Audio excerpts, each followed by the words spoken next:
Hello everyone, how are you doing? This is MD Tech here with another quick tutorial. In today's tutorial, I'm going to show you guys how to turn off tapping sounds on your Android phone or Android device.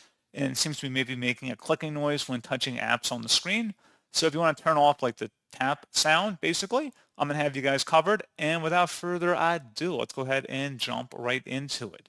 So all you have to do is swipe up on the home screen and then select the setting gear icon. Then you want to select sound and vibration. Go down to where it says tap and click sounds. If you want to enable tap and click sounds, you have a toggle to the right in here. It would be blue filled in oval. Otherwise, you would click inside there to turn it off and it'd be grayed out. So pretty straightforward process on that, guys. And as always, thank you for watching. I do hope that I was able to help you out, and I do look forward to catching you all in the next tutorial. Goodbye.